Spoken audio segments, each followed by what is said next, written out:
Սիրելիներ, եկեք Տիրոջը բարձրացնենք ավելի մեծ պատիվ, փառք, որովհետև նա է ամեն բարիքի հեղինակը։ Սրտանց ուրախ եմ այս մեծ պատվի համար, որ Աստված արեց նորից լինելու ձեր մեջ սիրելի եկեղեցի, դուք շատ անուշ եք, շատ հարազատ դեմքեր կան ձեր մեջ։ Շնորհակալ եմ ձեր ընդունելության համար, սիրո համար, շնորհակալ եմ իմ ընկերոջս Դավիթին, որ ժամանակը տրամադրեց։ Շնորհակալ եմ Ռիմաքրոջս իր հոգատարության համար եւ խնամքի համար։ Փառք Տիրոջը, որ մենք այս ժամանակը եւ այս հնարավորությունը իրար հետ ունենք։ Ամեն։ Շատ ուրախ եմ աղաջան եղբոր եւ Վեներակրոջ ներկայության համար։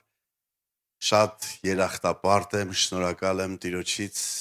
իրանց համար, որ կան եւ որ եղել են մեր կողքին մեր կյանքի ամենադժվար ժամանակներում, երբ որ մեր առաջ բոլոր դռները փակվեցին, մի քանի դուռ մնացին բաց, դրանցից մեկը Դավիթն էր, մյուսը Աղաջանը եւ ելի մի քանի մարդիկ, որոնք որ մեզ հետ եղան, զորացրեցին, շատ քաջալերեցին մեզ։ Տեր օրհնի։ Այս Աստծո սքանչելի ձեռագիրն է եւ այն պատգամը, որ Սիրելի Աղաջան եղբայրը տվեց, ճիշտ նույն թեման է։ Ինչ որ այսօր մենք շարունակենք, բայց մինչև շարունակենք, ուզում եմ ասեմ, շատ անուշ մարդիկ կան այսօր մեր մեջ, Վանաձորից ճանապարհ ունենք իրար հետ անցած, մեր սիրելի Արտուրը եւ Նարան, Տեր օրհնի, որ եկել եք, շատ ուրախ եմ։ Փառք Հիսուսին։ Երեք մենք սկսեցինք այդ խոսքը նայել Եսայա 6-րդ գլուխ, թե ոնց Եսային հայտնվեց Տիրոջ ներկայության մեջ, ինչ տեսավ, ծերով բերներից ինչ սովորեց, մենք կիսատ թողեցինք, հասանք մինչև այն վայրը, որ իրանք աղաղակում էին Սուրբ հեզորացները, եւ այդ աղաղակի ձայնից դրան սեմերը հիմքերը շարժվեցին եւ տունը ծխով լցվեց։ Մենք նոր կտակարանում տեսնում ենք, որ այս նույն բաները կատարվում են այն ժամանակ, երբ որ Աստված հավանում է աղոթքին, երկրպագությանը։ Հիշում եք Գործկարաքելոցում, երբ որ միաբան բարձրացրեցին իրեն ձայները, շարժվեց այդ տեղը, կամ Պողոսն ու Շիղան բանտի մեջ, երբ որ սկսեցին երկրպագել, շարժվեց այդ վայրը։ Սա Աստծո ընդունելության, հաճության դրսևորումն է, որ կատարվում է ի պատասխան իրան հաճելի երկրպագության կամ աղոթքի։ Հիմա պետք է շարունակենք Տիրոջ օգնությունով 5-րդ խոսքից Եսայայի արձագանքը այդ բոլոր տեսածին, այն ինչ որ ինքը տեսավ։ 5-րդ խոսքի մեջ ասում է վայ ինձ, ես ասեցի վայ ինձ, ահա ես կորսում եմ, որովհետև ես պիղծ շրթունք ունեցող մարդ եմ եւ պղծաշուրթ ժողովրդի մեջ եմ բնակվում։ Աղաջան եղբայրը երբ որ բարձրացավ բեմ, առաջի բանը որ ասեց մեր փոխվելու մասին։ Հիմա մենք խոսանք Աստծո ներկայության մեջ լինելու հետևանքների մասին։ Եթե մեկը եղել է Աստծո ներկայության մեջ, պարտադիր իր կյանքի մեջ փոփոխություններ են գալիս։ Մի եկեղեցու մեջ, ոնց որ շատ եկեղեցիների մեջ, մի հատ անձնավորություն կար, որը անընդհատ գալիս էր հովին, պատմում էր, թե ոնց Հիսուսին հանդիպեց, բայց հովիվը տեսնում էր, որ այս մարդը չի փոխվում։ Ես էլ եմ փառտալից Տիրոջը, որ անհատական ձեզ չեմ ճանաչում, դրա համար հաստատ անձնական ձեզ ինչ որ բան չեմ ասի, վստահ իմացեք, որ հատուկ քո համար չի իմ կողմից, բայց Տիրոջ կողմից կարող է լինի։ Եվ այս հովիվը, որ անընդհատ sense լսում էր, որ հովիվ իմացար այս բանը, չգիտեմ ինչ էի անում, մեկ է Տիրոջ ներկայությունը եկավ, Տերը հետ էս խոսածման, բայց մնում է նույնը էլի, նույն բնավորությունն է, չի փոխվում, էլի ուշանում է պաշտամունքներից, էլի եւ այլն, եւ հովիվը որոշեց մի անգամ դաստա այս անձնավորությանը, հատուկ ուշացավ պաշտամունքից եւ երբ որ պաշտամունքը վերջացավ, այս մարդը եկավ, ասեց հովիվ, դու չես ուշանում։ Ես ոնց է ուշացար։ Հովիվը ասեց, լսի, ճանապարհին որ գալիս է եկեղեցի, անուշադիր փողոցը անցա, ֆուրը խփեց ինձ, շպրտեց մի 20 մետր ենկոմ ընկա գետնին, մինչև թելքի եկա, մինչև ինձ հավաքեցի, մինչև տեղ հասա, ուշացա։ Այս մարդը նայում է հովին, տենում է ոչ մի հատ ցարապ կա, կերծված ոչ մի բան չկա։ Հովի ոնց կարա ֆուրը քեզ խփի, ու դու սենց իդեալական վիճակում մնաս։ ոչ կոտրվածք, ոչ մի բան։ Ասма համաձայն եմ։ Եթե ֆուրը խփի ինձ, ահա որ կձևափոխվեմ ես։ Բայց ոնց է որ ֆուրի խփելուց մարդը պետք է փոխվի, բայց Աստծո ներկայության մեջ Տիրոջը հանդիպելուց միշտ կարա մնա նույնը։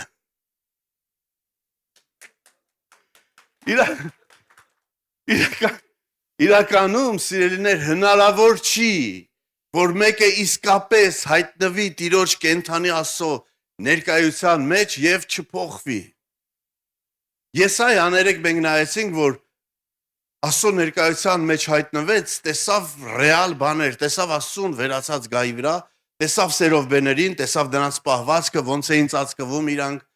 տեսավ ոնց էին երկրպագում, ոնց էին սուրբ աղաղակում, տեսավ Աստծո արձագանքը եւ այդ ամբողջը ինչ որ տեսավ, իրա վրա ահա որ ազդեցություն ունեցավ, որը եթե մենք փորձենք տրամաբանորեն հասկանանք, չի ստացվի, ինչի, որովհետեւ ոչ այս կողմ, ոչ այն կողմ հանկարծ իրա մոտ մեղքի գիտակցություն բարձվեց։ Առաջի հետևանքը, որ մարդը հայտնվում է Աստծո ներկայության մեջ, սա է, որ առաջինը տեսնում Աստծուն եւ սրա անմիջական հետևանքը տեսնում է սեփական անձը, իր սիրտը, իր կյանքը։ Եվ սա կարող է լինել ընդհանրապես առանց ոչ մի հանդիմանության խոսքի։ Ոչ մի հանդիմանության խոսք։ Մենք կարանք մարդկանց, հովիվները կարան վկայեն, կարանք Աղաջան եղբայրն էլ ասեց, կարանք ինչ ձևով ուզում եք հանդիմանեք, խոսացեք, ինքը արդարանա, դուք ավելի ուժեղ, ավելի ինչ ունես, լցնես մեջը, ոնց որ ասում էր Աղաջան եղբայրը, բայց չես կարա իր միտքը փոխես, որ այս բանը դու որ արեցիր, ճիշտ չի։ Ասում են Պողոս առաքյալին Աստված բան անում, ուղարկում է երկիր, որ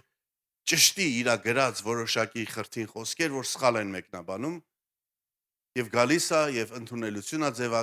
կազմակերպում, կաթոլիկները մտնում են հանդիմանված դուրս են գալիս, ասում են, «Էս ինչ արեցինք մենք, լրիվ շեղվել ենք ճշմարտությունից»։ Մկրտականները մտնում են դուրս են գալիս, ասում են, «Էս ինչ մեղք են գործել Սուրբ Հոգու դրսևորումների դեմ, ավելորդ բաներ են խոսացել»։ 50-ականները մտնում են ու դուրս չեն գալիս։ Հետո Պողոսն է դուրս գալիս։ Պողոսը դուրս է գալիս, ասում է, «Այ մարդ, ես ինչքան այս մարդկանց բացատրում եմ,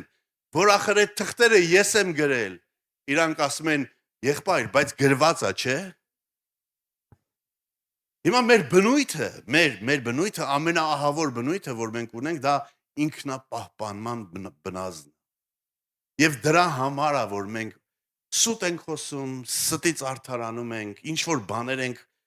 հորինում եւ այլն, ինչի մենք մեզ սիրում ենք պահել, անմեղադրելի պահել,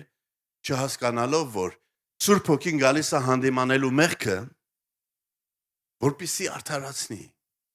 Բայց երբ որ մենք ինքնաարդարանում ենք, հետո ինքը հանդիմանում է մեր արդարությունը, որը ավելի դաժան բան է, գիտեք ինչու։ Որովհետև Աստված մեղքը հանդիմանելով ուզում է մեզ փրկի։ Բայց երբ որ մենք արդարանում ենք, մենք հրում ենք մեր փրկչին եւ ասում ենք մենք քո կարիքը չունենք։ Մենք մերժում ենք Քրիստոսին եւ նրա արած գործը խաչի վրա։ Ով է արդարանում, ով որ գիտակցում է, ով որ խոստովանում է եւ ով ապաշխարում է։ Սա է արդարանում։ Երբ որ Դավիթը ամենաաշխարհի անլվա մեղքը գործեց, շնության մեղք գործեց, հետո սպանեց Ուրիային, շատ ծանր մեղքեր գործեց, մարգարեն եկավ, հանդիմանեց իրան եւ պատմություն պատմեց, Դավիթը բարկացավ, ասեց, այդ մարդը պետքա չորեք պատիկ հատուցի, ինքն էլ մեռնելու արժանի է, մարգարեն ասեց, դու ես այդ։ Ինչով էր Դավիթը Աստծո սրտի համեմատ։ Գիտեք, ինչի մնացած Աստծո սրտի համեմատ չեն, որովհետեւ բոլորը մեղք են գործում, բայց բոլորը չի, որ ընդունում են իրանց սխալները։ Եվ երբ որ ասեց է դու ես, Դավիթը ասեց մեղք գործեցի։ Եվ անմիջապես Աստծո պատասխանն էր, Աստված էլ ներեց քո։ Եսայան տեսավ այդ ամեն ինչը, ինչ որ Աստծո հետ կապ ունի եւ գալիս է մեր կյանք, պետքա բացի մեր ներաշխարը, որ մենք մեզ տեսնենք։ Զարմանալի մի բան ասեմ, Տերը իր ծառային ասում է, այն որ լեռան վրա ես քեզ ցույց եմ տալիս, գնա նույնությամբ նկարագրի Իսրայելին։ Դա տաճարի խորանի նկարագիրն էր։ Ոնց կարա, օրինակ, ոնց կարաս խորանի նկարագիրը, երբ որ դու լսում ես, հանկարծ մեղքի գիտակցություն արտանա քո մոտ։ Խորանի նկարագրից խի պետքա քո մոտ մեղքի գիտակցություն արտանա, բայց Աստված ասում է, պատմի իրանց ինչ որ տեսար, եթե ամաչեն։ Դա նշանակում է ցանկացած ամենաթեթև հանդիպում, հաղորդակցություն Աստծո հետ մեր սրտերի մեջ պետքա գործ անի, ցուցադրելով թե իրականում ով ենք մենք։ Եվ Եսայան աղաղակեց, ասեց, վայ ինձ, որովհետև ես պղծաշուրջ մարդ եմ եւ բնակվում եմ պղծաշուրջ ժողովրդի մեջ։ Առանց Աստծո հետ հանդիպման հակառակն է դրա։ Գիտեք ինչ ենք ասում, ասում ենք ես բնակվում եմ պղծաշուրջ ժողովրդի մեջ, դրա համար ես էլ եմ պղծաշուրջ։ Մենք արդարանում ենք ուրիշներով։ Բայց Աստծո հետ հանդիպման ժամանակ մենք մենակ ենք։ Երբ որ մենք կանգնենք նրա առաջ, մենք կլինենք բացարձակ մենակ եւ մենք կլինենք պատասխանատու մեր արածների եւ ասածների համար։ Ինչքան լավ է, որ մենք ունենք այս հնարավորությունը եւ մենք ունենք Տիրոջ ներկայությունը այստեղ եւ մենք ունենք Աստծո խոսքը մեր մեջ։ Եվ երանելի նրան, ում կյանքի մեջ այդ խոսքը կարա ամուտք ունենա։ Ով որ կասի Տեր, ես եմ, Տեր, սա իմ մասին է։ Ես այդ մարդ եմ, Տեր։ Գիտեք, մի դեպք կա, շատ ազդեցություն ունի։ Շնության մեջ հենց ակտի ժամանակ բռնեցին մի կնոջ, չգիտեմ ինչու այդ տղամարդուն չբերեցին, բաց թողեցին, բայց այդ կնոջը բռնեցին եւ բերեցին Տիրոջ առաջ։ Եվ Հիսուսին ուզեցին փակուղի մտցնեն, ասելով, որ Մովսեսը այսպիսիներին պատվիրեց քարկոծելով սպանել։ Եվ այդ կինը, ես չգիտեմ, իր վրա հագուստ կար, չկար, որովհետև հենց այդ անկողնուց իրան բերման ենթարկեցին Տիրոջ առաջ։ Ես այս ձև եմ պատկերացնում, չեմ պնդում, որ դուք հավատաք ինձ, բայց ես այս ձև եմ պատկերացնում։ Հիսուսը ասեց, երբ որ ստիպեցին, ասեց ձեզանից անմեղը թող առաջի քարը գցի։ Եվ սա խերացան, մնաց այդ կինը կանգնած այդտեղ։ Եվ Տերը ասեց, մեկը քեզ չմեղադրեց, ասեց չէ, ասեց ես էլ չեմ մեղադրել։ Ինչի այդպես արեց Հիսուսը, որովհետև այս կինը կանգնած էր իր առաջ, բաց մեղավոր, եւ ոչ մի ձևով իրան չէր պաշտպանում, չէր աղաղակում, չէր ասում, բա նրան խի չբերեցիք, բա ինչի եք անաչար դատում, բա իրան էլ բերեիք։ Կանգնած էր ոնց որ կար եւ սպասում էր եւ պատրաստ էր ընդուներ Տիրոջ դատաստանը եւ Հիսուսը ծածկեց նրան։ Մենք Աստծո խոսքը ասում է, մենք նրա առաջ ում որ պատասխան ենք տալու, մերկի պես բաց ենք։ Ամեն բան հայտնի է նրան, ում առաջ մենք մեր հաշիվը պիտի ներկայացնենք։ Ինչքան լավ է, որ մեր այս երկրային կյանքի ժամանակ մենք ունենանք այդ հնարավորությունը, մանավանդ որ Տերը հեշտ է ներում։ Երբ որ Եսայան ասեց, ես մեղավոր եմ, պիղծ եմ, պղծաշուրջ եմ, մի անգամից սերովբեներից մեկը սեղանի կրակից վերցրեց այդ ածուխը եւ բերեց կպցրեց իր շուրթուրին եւ ասեց. Քո անօրինությունը գնաց, ներվեց։ Աստված շատ հեշտ է ներում։ Նրանց, ովքեր շատ անկեղծ են, իրանց եւ իրանց Տիրոջ հետ։ Համաձայն եք սիրելիներ։ Աստված ուզում է փոխի մեր կյանքը։ Մենք Աստծո ներկայության մեջից ենք փոխված դուրս գալիս։ Նրա հետ հանդիպելով ենք, որ մենք փոխվում ենք, բայց փոխվելու process-ը սա է, նախ մենք տեսնում ենք, թե ով ենք մենք։ Երբ որ Պետրոսը հայտնվեց նավակի մեջ Տիրոջ հետ, ոնց որ հատուկ ձևով Տերը այդ պահը ստեղծեց, որ ինքը չէր կարա խուսափեր։ Եվ հերու գնացին ափից, ինքն էր ու Տերը, որին ինքը վարդապետ էր ասում, ուսուցիչ չէր հավատում, որ Տերն է։ Ու երբ որ Հիսուսը այդ ձկներին լցեց Պետրոսի այդ ցանցի մեջ, Պետրոսը հասկացավ, որ իր նավակում Տերն է կանգնած։ Եվ նրա հաջորդ խոսքը սա էր. Տեր, ինձանից մի կողմ գնա, ես մեղավոր մարդ։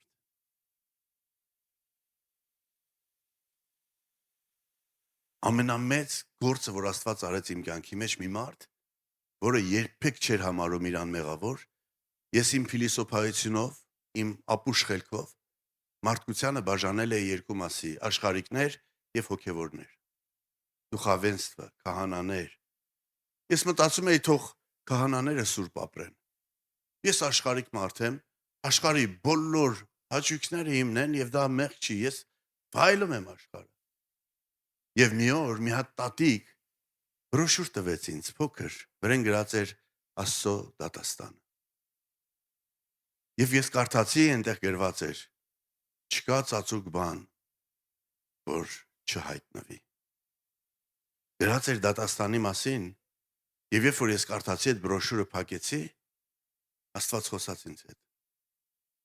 Ասեց, այն ինչ որ դու քո սրտի մեջ թաքցնում ես, շատ զգուշորեն, որ հանկարծ ոչ ոք չտեսնի, այն ինչից ամաչում ես դու եւ վախենում ես, որ մարդը իմանա, դրա անունը մեղք է եւ դատաստանի օրը ես հայտնի կդատեմ այդ մեղքը։ Ու ես չգիտեի Հիսուսի մասին, խաչի մասին, դրա մահվան պատճառի մասին, իմ կյանքը ամբողջությամբ հեղաշրջվեց, ես կորցրեցի քունը, հանգիստը եւ ամիսներ շարունակ փնտրում էի թե ինչ անեմ, որ Աստված ինձ ների։ Եվ մի օր, երբ որ ինձ ասեցին, որ Հիսուսը Աստծո որդին մահացել է խաչի վրա քո համար, ես իմ կյանքը տվեցի իրան։ Եվ այդ պահից սկսած գնաց դատապարտությունը, մեղքի գիտակցությունը, դիվական հարձակումները, ճնշումները, ամեն բան։ Երբ որ ես նայեցի հայելու մեջ իմ դեմքը չէի ճանաչում։ Հասկանում եք, որ մենք մեզ զրկում ենք Աստծո ամենամեծ պարգևից, որ կոչվում է մեղքերի թողություն։ Մենք դառնում ենք ուրիշ մարդ։ Սա նորուղտն է։ Մենք չենք դառնում ներված մեղավորներ։ Մենք դառնում ենք մարդիկ, որոնք կարծես երբեք չեն մեղանչել, որովհետև Հիսուսը դրանց պատասխանը տվել է մեր համար խաչի վրա։ Հավատում ես? Հավատում ես դրան? Ամեն։ Երկրորդ Կորինթացիս 3:18-ում գրած է. բայց մենք ամենքս բաց երեսով Տիրոջ փառքին ինչպես հայելու մեջ նայելով նրա պատկերի նման կերպարանափոխվում ենք փառքից դեպի փառք, որպես թե Տիրոջ հոգուց։ Ինչ ասա, մենք նայում ենք այդ հայելու մեջ, այս հայելու մեջ, երբ որ խոսքը կարդում ենք, սա կանգնում է մեր առաջ, մենք տեսնում ենք Հիսուսին, եւ երբ որ մենք տեսնում ենք Հիսուսին, մենք տեսնում ենք մեր տարբերությունը նրա։ Երբ որ մենք նայում ենք իրար, մենք ասում ենք, դե լավ, ասենք կարող է աղաջանից սուրբ չեմ, բայց հաստատ ստեղ մի 90%-ից ավելի սուրբ է։ Բայց երբ որ Պողոսն է նայում, ինքը ասում է, սկզբից ասում է, ես առաքյալներից, ամենից երևելի առաքյալներից ոչ մի բանով պակաս չեմ։ Հետո ինքը ասում է, ես առաքյալ կոչվելու արժանի չեմ։ Ինչի, որովհետև ինքը հաճախ նայում է այդ հայլու մեջ։ Հետո ինքը ասում է, ես սուրբերի փոքրագույնն եմ։ Ամենավերջում ինքը ասում է, ես մեղավորների գլուխն եմ։ Հետո ասում է, որպես թե մի վիժվածքի վերջում Տերը ինձ էլ երևաց։ Զգում եք ինչա դառնում Պողոսը։ Զգում եք ինչքան է իջնում ինքը։ Եվ զգում եք ինչքան է Քրիստոսը գրավում իր կյանքը։ Ինչի, որովհետև հայլու մեջ նայելով տեսնում է նրա փառքը, տեսնում է նրա տարբերությունը։ Հովանես Ավետարանիչը, Հովանես Առաքյալը, որ իր ամբողջ կյանքը նվիրել էր Հիսուսին, ծառայելուն նրա, որ արժանի էր առաքյալներից ամենից ավելի, պատվի, փառքի, ամեն ինչի, երբ որ հանդիպում է Հիսուս Քրիստոսին պատմոս կղզում, ասում է, երբ որ նայեցի նրան, մեռելի պես ընկա իր ոտքը եւ ին վրա անչմնա։ Եվ Հիսուսը մոտեցավ եւ այդ հարգարժան ծերունուն ասեց. մի վախենա։ Ինչքան մենք անվախ ենք։ Գիտեք ինչու? Որովհետեւ մենք հայելու մեջ չենք նայում։ Որովհետեւ Հիսուսին ենք հանդիպում։ Որովհետեւ մենք ունենք մեր պատկերը, որը որ մեզ ձեռք է տալիս։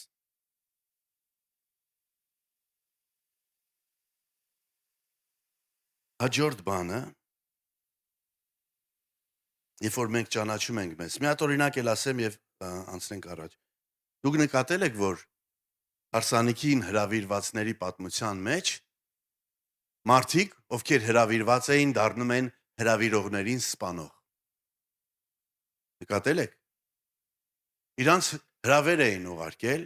եւ հետո երկրորդ անգամ մարդկանց ուղարկում են, որ ասեն հիմա է, եկեք։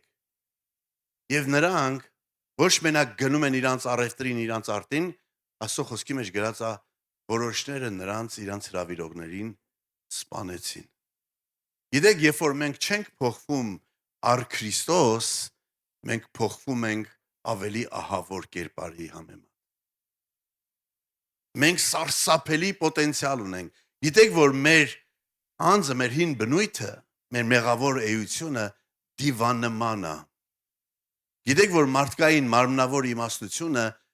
ուղիղ հավասար է դրվում դիվական իմաստությանը։ Հակոբոս ասում է, որ այս իմաստությունը, որ հակառակություն, նախանձ ունի եւ այլն, ինքը Աստծո չի, երկնքի չի, այլ մարդկային, շնչավոր եւ դիվական։ Մենք ունենք այդ պոտենցիալը եւ մեզ կենսական անհրաժեշտություն կա, որ մենք փոխվենք ըստ Քրիստոսի պատկերի։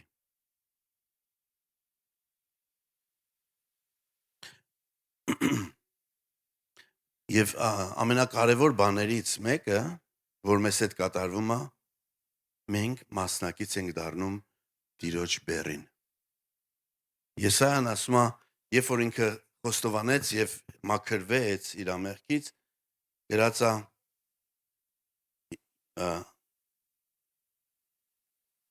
հետո լսեցի, երբ որ այդ ունելին մաքրեց իր շուրթերը, գրած է, հետո լսեցի Տիրոջ ձայնը, որ ասեց. ում ուղարկեմ ինձ համար, մեզ համար ով կգնա։ Եվ ես ասեցի, ահա ես, ինձ ուղարկի։ Մինչև որ մենք չփոխվենք, թե նախ պետքա փոխվենք, հետո գնանք, նախ պետքա փոխվենք, հետո հասկանանք, նախ պետքա փոխվենք, հետո տանենք։ Մինչև մենք չփոխվենք, մենք ի վիճակի չենք մասնակից լինելու Տիրոջ նպատակին, Տիրոջ ծրագրին։ Բայց երբ որ մենք փոխվում ենք, Մատթեոս 11:28-29-ի մեջ գրված է. եկեք ինձ մոտ բոլոր հոգնածներ եւ բեռնավորվածներ եւ ես ձեզ կհանգչեցնեմ։ Ոնց? Եկեք իմ մոտ լացեք, եկեք իմ մոտ կիսվեք, եկեք ասեք ինչն է ձեզ նեղացնում, ես ձեզ բան կտամ, չէ։ Երբ ենք մենք հանգստանում, իմ լուծը ձեր վրա առեք։ Որտեւ իմ լուծը քաղցր է եւ իմ բեռը թեթև։ Մենք մասնակից ենք դառնում, երբ որ գնում ենք այնտեղ ոչ թե ասենք ու թողենք դուրս գանք, երբ որ գնում ենք հանդիպելու Տիրոջը։ Մենք մնում ենք այդտեղ եւ Աստված կիսվում է մեզ հետ, թե ինչ կարիք ունի, ինչն է իրան։ Երբ որ ես աղոթում էի մեր զավակի այդ ժամանակ եւ աղաղակում էի իրան, ասում էի դու անցել ես հայր, դու չես թողնի, որ ես էլ անցնեմ։ Դու գիտես այդ ինչ տառապանք է, ինչ ցավ է, դու ինքդ անցել ես։ Եվ Տերը ինձ ասեց, հիմա դու մի քիչ հասկանում ես իմ սիրտը։ Այդ ցավը, որ դու քո մեջ ունես, քո զավակի համար, որ վախենում ես, որ ինչ կլինի իր հետ, դու մի քիչ հիմա հասկանում ես ինչա կատարվում իմ սրտի մեջ եւ ասեց այս խոսքերը։ ամեն օր հազարավոր մարդիկ հատում են հավիտենության շեմը առանց բարի լուրի։ Իրանք չգիտեն, որ ես ներել եմ իրանց։ Իրանք չգիտեն, որ ես վճարել եմ իրանց հավիտենության համար։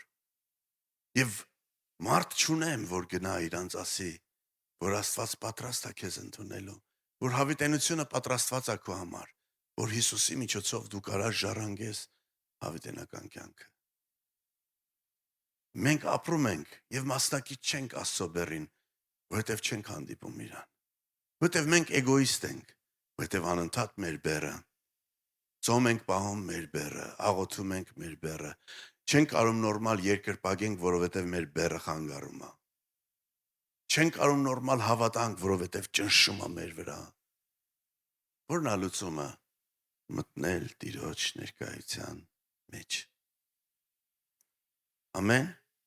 Եվ որ ավարտենք, սիրելիներ, Տերը ասում է ում ուղարկեմ, եւ դա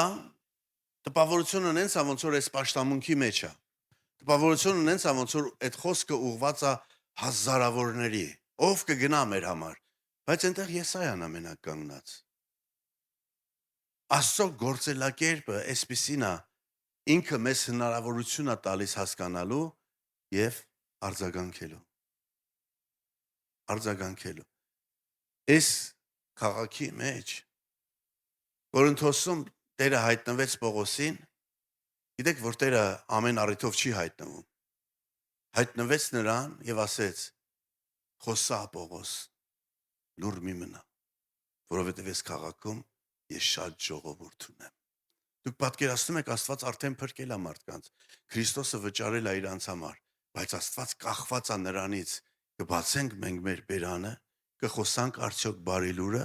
թե չէ։ Դրանից կախված մարդիկ կփրկվեն կամ չեն փրկվի։ Կարծում եք Աստծո բեռը թեթևացած այսօր։ Այսօր ժամանակների վերջն ենք եկել մենք, Քրիստոսի գալուստը մոտ է, աշխարհի վերջանալու ժամկետները մոտենում են եւ լիքը մարդ կա փրկության համար, փրկվելու։ Կվերցնենք արդյոք մենք այդ բեռը, կասենք Տեր, ինձ ուղարկի։ Հա? Կմասնակցենք արդյոք նրան, ինչի համար մեծ գին է վճարված։ Ով կասի հա,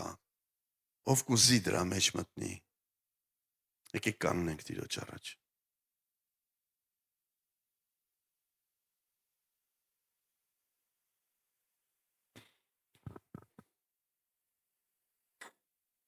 Բայց իմ կոչը սա չի, որ մենք ասենք Տեր ինձ ուղարկի։ Իմ կոչը սա է, որ ով կասի Տեր փոխի ինձ։ Ես ուզում եմ փոխվեմ։ Ես խնդրում եմ, որ դու փոխես ինձ։ Ես ինձ չեմ պաշտպանի։ Ես ինձ չեմ արդարացնի քո առաջ։ Ես պատրաստ եմ, որ փոխվեմ։ Խոսա ինձ հետ։ Կան այդ ձևի մարդիկ։ Հանկարծ մեզ չթվա, թե մենք որ ասենք, ես օրինակ 32 տարի հավատքի մեջ եմ եւ ուրեմն վсё հասել եմ, չէ։ Գիտեք որն է հասնելը, երբ որ Քրիստոսը լինի եւ մենք էլ չլինենք։ Այդ է։ Քանի դեռ Քրիստոսը չկա, Աստված իր զուբիլները աշխատացնելու է մեր կյանքերին։ Առանց խնայելու, որովհետեւ նա փոխարինում է մեզ Քրիստոսով։ Ռաֆայել եղբայրը սակում էր, եղբայրները գիտեն, Մկոյին ու Անժելային։ Եվ պսակի խորհուրդը հայտնում էր, ասում էր, մի մարդ ինձ ասեց, ձեր Աստվածը գող է։ Ադամից կողը գողացավ։ Ասում է, ինչ կասես, եթե ես մտնեմ քո տուն, մտնեմ քո դարակները, ինչքան ծռմռված պղնձից, ալյումինից, պատարակ հաղդանակ կլինի, վերցնեմ դրա տեղը արծաթ ու ոսկի դնեմ, գող կլնեմ ես։ Ասում Աստված վերցրեց, կանգնած են հարսն ու փեսան, ասում Աստված վերցրեց այս տգեղ, տձև, այս Մկոյի կողը, որ ոչ մի բանի պետք չէր, Եվ այս գեղեցկությունը ստեղծեց։ Ասեք Աստված գողա թե չէ։ Բա Աստված վերցնում է մեզ, որ ոչ մեկին պետք չենք, որ ինքներս մեզ արդեն բերենք։ Ամեն թե չէ ժողովուրդ։ Պողոս ասում էր մեկը ըլնի ինձ փրկի ինձանից։ Թե դու քեզ շատ ես սիրում։ Թե նայում ես հայլու մեջ ասում ես չկա քեզի նման։ Ուրեմն անճաշակի մեկն ես դու։ Բա որ Քրիստոսին տենաս։ Կասես վերցրու սաղ իրան եմ ուզում։ Ամեն։ Եկեք մեր սրտերը բացենք Տիրոջ առաջ եւ ասենք նրան. Տեր, ես համաձայն եմ փոխի ինձ։ Դու սքանչելի հրաշք աներևակայելի քաղցր թանկ մեր հայր մենք կորած մեղավոր ենք ահավոր մեկը ու դու հարմար ժամանակ քո որդուն տվեցիր իմ նմանի համար դու անտեսեցիր նրա աղաղակները քեզ համար ինչ էր արժենում որ դու չէիր պատասխանում Աստված իմ ինչու ինձ թողեցիր եւ դու դա անում էիր իմ համար իմ նմանի իմ տեսակի համար որ աղբի նյութ էի ես եւ դու գնել ես եւ ես հասկանում եմ որ դու արժանի ես որ փոխարինես ինձ քո որդիով Մաքրի իմ ներսը ինձանից Մաքրի Տեր հեռացրու եւ իմ մեջ բեր Քրիստոսին թող նա կանգնի իր ամբողջ հասակով ողջ փառքով գեղեցկությամբ ոչ մեկը իմ կարիքը չունի Տեր ոչ մեկը ես ինքս ինձանից զզվել եմ այս աշխարհը քո որդու կարիքն ունի եւ մեծագույն պատիվ է մեզ համար կրելու Քրիստոսին ամեն տեղ ամեն ժամանակ եւ հնարավորություն տալու նրան ապրելու իմ փոխարեն որ դու ամեն ժամանակ քո որդուն տեսնես իմ մեջ եւ քո սիրտը ուրախանա որովհետեւ միայն նրան է հավանում քո հոգին միայն նրա վրա է քո ամբողջ հաճությունը արա քո գործը Տեր փոխի մեզ շարունակ ոնց որ Հովհաննես ասում է չգիտենք ինչպես կլինի բայց երբ որ նա հայտնվի մենք նրան նման կլինենք թող որ քո ձեռքը հասցնի անելու քո կամքը ամեն մեկի սրտի եւ կյանքի մեջ Հիսուս Քրիստոսի անունով ամեն